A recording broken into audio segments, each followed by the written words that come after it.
Hello CA finalist. तो next revision audio जो कि चैप्टर नंबर 24 है, एथिकल एस्पेक्ट्स अंडर जीएसटी, जो कि काफ़ी इंपॉर्टेंट है। इससे ज़रूर क्वेश्चन आता है। तो यहाँ पे ये एग्ज़ाम पॉइंट ऑफ व्यू से इम्पॉर्टेंट है और नवंबर 24 जो भी एग्ज़ाम है उनके लिए ये रेलिवेंट है। एथिक्स का मतलब क्या होता है कि moral principle that governs a person behaviour और how an activity is conducted, किस तरह से हम काम कर रहे हैं।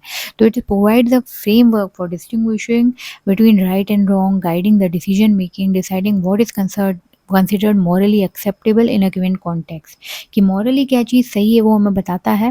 तो ethical conduct क्यों हमें ज़रूरी है। increase regulatory compliance हमारा होता है and reduce tax evasion which in turn leads to the increased government revenue collection। तो revenue collection जो गवर्नमेंट का है वो बढ़ रहा है। तो role of chartered accountant and ensuring ethics under GST, तो प्रोफेशनल बिहेवियर जो होता है ना सीए का, is govern by set of ethical guidelines and principles, जिसे हम कहते हैं code of ethics which is laid down by the ICI. तो chartered accountant has to abide by the code of ethics, यानी कि honest, fair, professional in the work, वो उनको रहना पड़ेगा। तो फंडामेंटल प्रिंसिपल्स क्या हैं? 5 फंडामेंटल प्रिंसिपल्स जो हैं, integrity, objectivity, professional competence, due care, confidentiality and professional behaviour.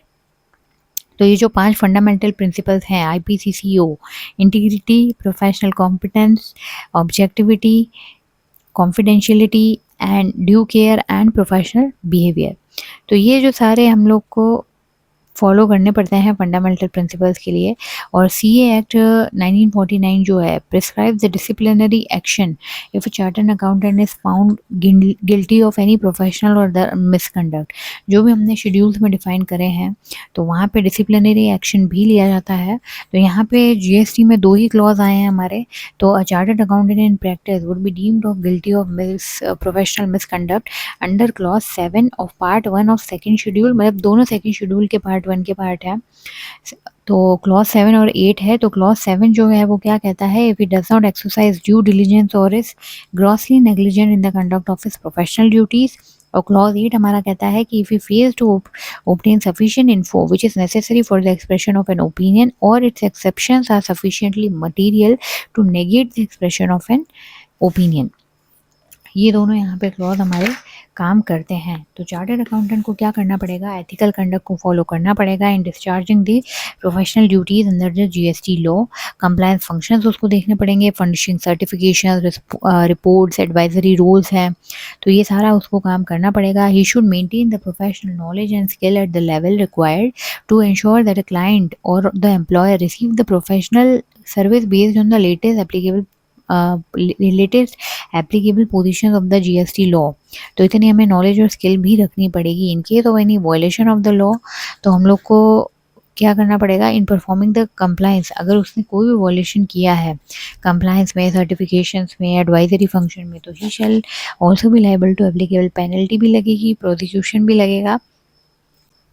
तो चार्टर्ड अकाउंटेंट्स का क्रूशियल रोल होता है जीएसटी कंप्लायंस में, बहुत हेल्प करते हैं वो क्लाइंट्स के ऑर्गेनाइजेशंस को। तो उसमें क्या क्या आता है, रजिस्ट्रेशन के लिए सबसे पहले assisting in the process of obtaining registration के लिए, फिर structuring the transactions and the conditions stipulated in the agreement for making और receiving supply, optimizing tax positions देखते हैं, GST compliance, e way bill वगैरह, payment of taxes, TDS, TCS, anti profiteering provisions and timely filing of periodic returns and etc. There are many things.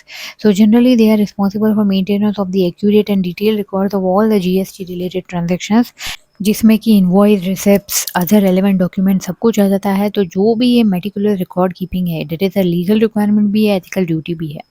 तो यहाँ पे another important major responsibility क्या आती है, tax adviser की तरह act करना, है ना। कॉम्प्रिहेंसिव अंडरस्टैंडिंग होनी चाहिए हमारे को क्लाइंट बिजनेस ऑपरेशंस की एंड देयर गोल्स की। So must assess the impact of the GST on the various aspect of the business, जिसमें कि हम लोग को सप्लाई चेन, प्राइसिंग स्ट्रेटजीज और ये सब देखना पड़ेगा।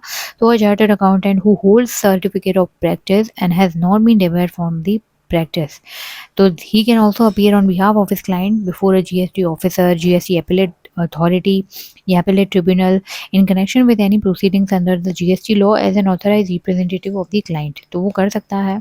and furthermore chartered accountants play a vital role in the GST ecosystem में भी करते हैं by providing certifications that affirm the compliance with the GST laws and regulations।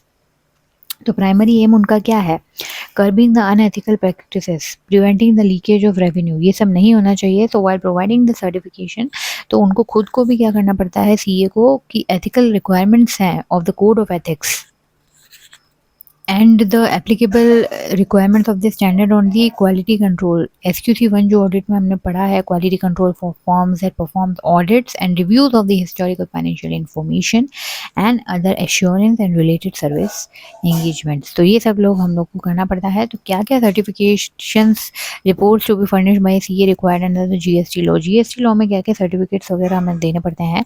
तो certification of the amount of the ITC claim at the time of the registration या voluntary registration, कितना हम लोग ITC claim कर रहे हैं, और switching to regular tax paying status और coming into the tax paying status, तो यहाँ पे हम लोग को सर्टिफिकेट वगैरह देना पड़ता है। तो इसका जो हमारा है वो सेक्शन है 18, जिसमें हमारा आता है 18 1A 1B 1C 1D है। तो 1A हमारा क्या बोलता है कि person who has applied for the registration within 30 days from the date on which he becomes liable. 30 days में क्या है कि उसने अप्लाई भी कर दिया, जब वो लायबल हुआ उसको रजिस्ट्रेशन भी मिल गया। तो गुड्स एंटाइटल टू आईटीसी क्या है, तो ऑन द मतलब है ना गुड्स जिस पे हम लोग आईटीसी क्लेम कर रहे हैं, तो वो हमारे आएंगे inputs held in stock, semi finish या finish goods held in stock.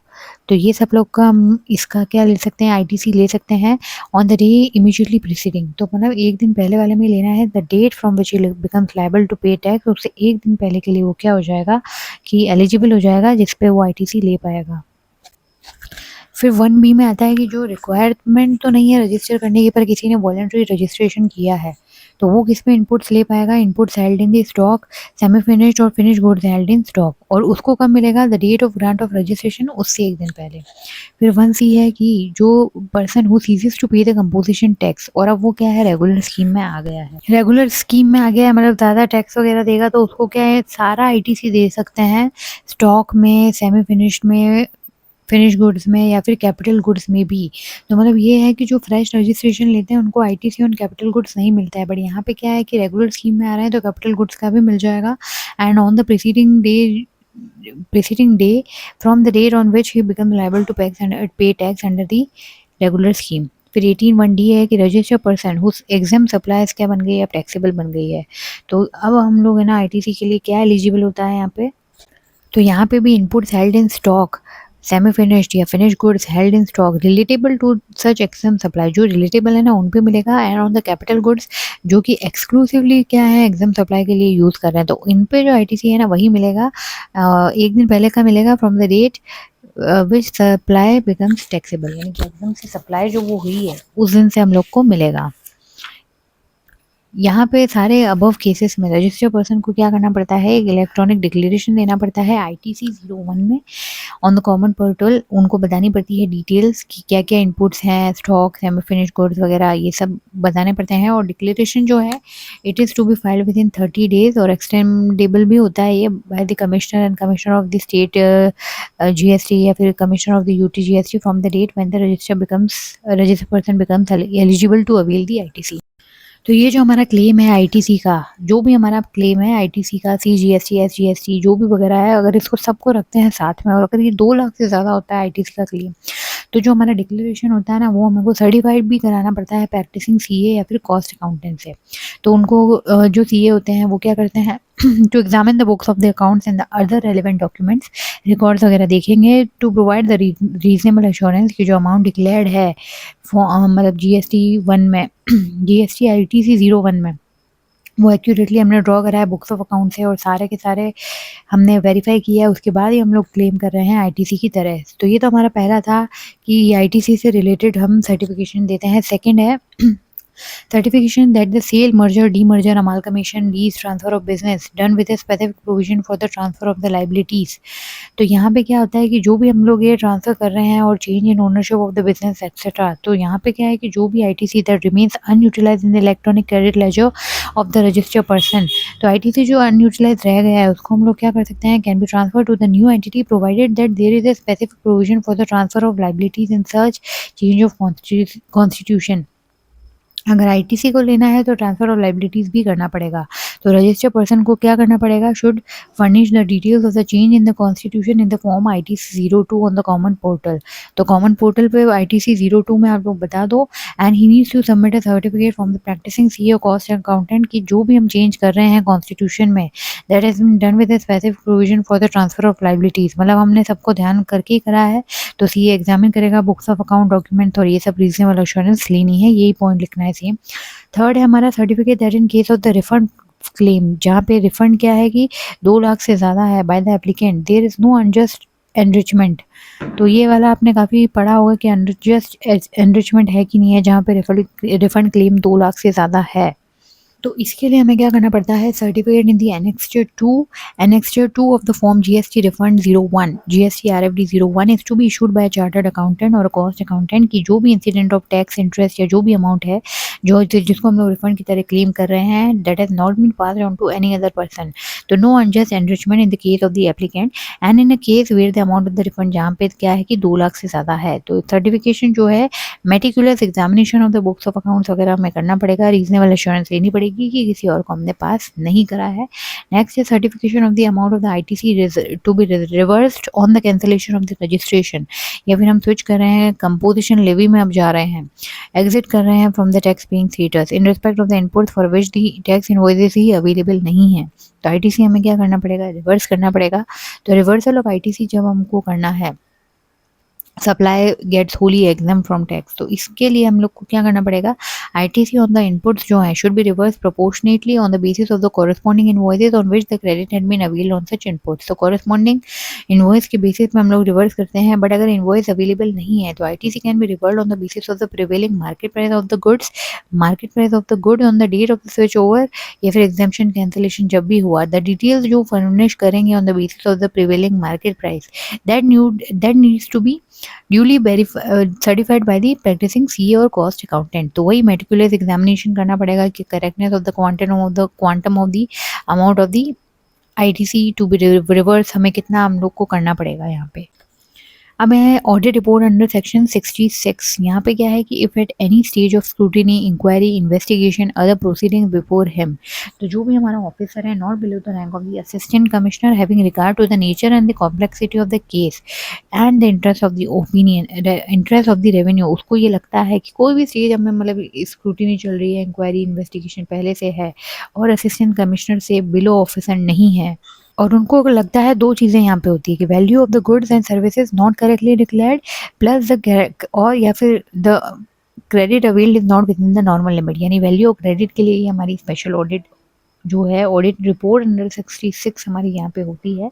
So he may with the prior approval of the commissioner issue a direction to the registered person to get the records including books of account examined and audited by CA और cost accountant as may be nominated by the commissioner, यानी कि commissioner की approval से वो क्या है हम लोग उसको डायरेक्शन कर देंगे, और जो भी सीए है कॉस्ट अकाउंटेंट है वो submit a report of such audit duly signed and certified by him with in a period of 90 days.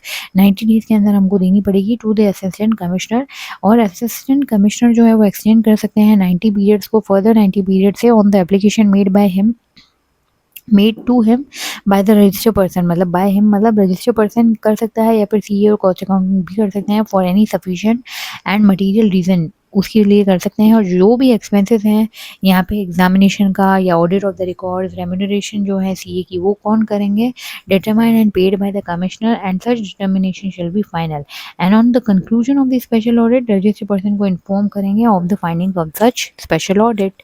यहाँ पे 90 + 90 डेज का ध्यान रखना और वैल्यू क्रेडिट के लिए हम लोग करते हैं। तो कंक्लूजन में वही अगर हम लोग फाइंडिंग्स बताते हैं, कम्युनिकेट करते हैं कि प्रपोज टैक्स हमारा इंटरेस्ट लाइबिलिटीज़ कितनी है, तो registered person is called upon to discharge the liabilities, और अगर रजिस्टर्ड पर्सन डिस्चार्ज करता है तो no further action is taken, otherwise क्या है कि जो भी अथॉरिटीज़ हैं वो क्या कर सकती हैं, may initiate the proceedings against the registered person for the determination of the tax liability of the person audited, तो उसके लिए हम लोग प्रोसीडिंग्स भी कर सकते हैं। तो यहाँ पे सीए का रोल क्या होता है कि must approach the special audit है अनबायस्ड और इम्पार्शियल माइंडसेट होना चाहिए, free from any external influences और conflicts of interest. This ensure that the audit findings are based on the factual evidence होना चाहिए, प्रोफेशनल जजमेंट होना चाहिए यहाँ पे। And he should first go through the terms of the reference provided by the GST authorities, जिससे वो scope और objective समझे स्पेशल ऑडिट का। This document outlines the specific areas and tax period हमें क्या ऑडिट करने हैं, तो ये रेफरेंस हमें जीएसटी अथॉरिटीज देती हैं। तो he should conduct a comprehensive review of all the documents, financial statements, transaction record और ये सब करना पड़ेगा। तो यहाँ पे he should take steps to identify and mitigate any potential conflicts of interest। नहीं होना चाहिए कोई भी किसी भी तरह का इंटरेस्ट, और कोई भी है तो उसको मिटिगेट करना पड़ेगा। And this includes refraining from engaging any activities और relationship that could compromise their objectivity और इंडिपेंडेंस। अगर कॉन्फ्लिक्ट ऑफ इंटरेस्ट आता है तो उसको डिस्क्लोज करना पड़ेगा रेलेवेंट पार्टीज को। तो apart from the aforesaid specific rules जो हमने बताए हैं, तो there are many specific scenario जहाँ पे attested documents, certificate issued by the CE are relied during the proceedings under the GST law by the tax authorities and also judicial forums as a general practice while dealing with the GST law related disputes। तो यहाँ पे क्या है कि जो भी हम लोग डॉक्यूमेंट्स को अटेस्ट करते हैं, सर्टिफिकेट्स इशू करते हैं, वो क्या है कि प्रोसीडिंग्स में भी आगे काम आते हैं, तो हमें सोच समझ के ये सारी चीज़ें करनी चाहिए। तो ये यहाँ पे हमारा पूरा जीएसटी का जो भी है, मैंने सारे रिवीजन ऑडियोज़ बना दिए हैं। अगर आपको ये सारे रिवीजन ऑडियोज़ अच्छे लगे हैं, so like share and subscribe my channel and all the best to everyone जिन सभी के एग्जाम्स है। So thank you so much for listening to this audio.